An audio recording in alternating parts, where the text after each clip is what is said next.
Only Malcolm X's autobiography seemed to offer something different. His repeated acts of self-creation spoke to me the blunt poetry of his words. His insistence on respect promised a new and uncompromising order, martial in its discipline, forged through sheer force of will. All the other stuff, the talk of blue-eyed devils and apocalypse, was incidental to that program, I decided. Religious baggage that Malcolm himself seemed to have safely abandoned towards the end of his life. And yet, even as I imagined myself following Malcolm's call, one line in the book stayed with me. For he spoke of a wish he'd once had, the wish that the white blood that ran through him there by an act of violence might somehow be expunged. I knew that for Malcolm, that wish would never be incidental. I knew as well that traveling down the road to self-respect, my own white blood would never recede into mere abstraction. So I was left to wonder what else I would be severing if and when I left my mother and my grandparents at some uncharted border. And two, if Malcolm's discovery towards the end of his life that some whites might live beside him as brothers in Islam seemed to offer some hope of eventual reconciliation, that hope appeared in a distant future, in a far-off land. Where were the people who would work towards this future and populate this new world? After a basketball at the university one day, Ray and I happened to strike up a conversation with a tall, gaunt man named Malik, who played with us now and again.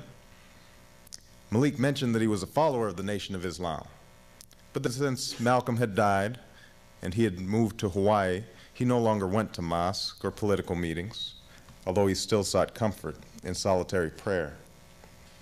One of the guys sitting nearby must have overheard us, for he leaned over with a sagacious expression on his face.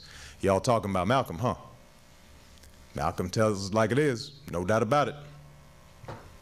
"Yeah," another guy said, "but I tell you what, you won't see me moving to no African jungle anytime soon. Or some goddamn desert somewhere sitting on a carpet with a bunch of Arabs. No, sir. And you won't see me stop eating no ribs either. Gotta have them ribs. And pussy too. Don't Malcolm talk about no pussy? Now you know that ain't gonna work." I noticed Ray laughing and looked at him sternly. "What are you laughing at?" I said to him. "You never even read Malcolm. You don't even know what he says." Ray grabbed the basketball out of my hand and headed for the opposite rim. "I don't need no books to tell me how to be black," he shouted over his head. I started to answer, then turned to Malik, expecting some words of support.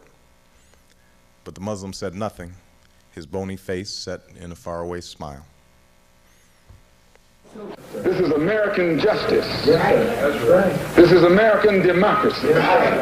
And those of you who are familiar with it know that in America, democracy is hypocrisy. Now, if I'm wrong, put me in jail. But if you can't prove that a democracy is not hypocrisy, then don't put your hands on me. Democracy is hypocrisy.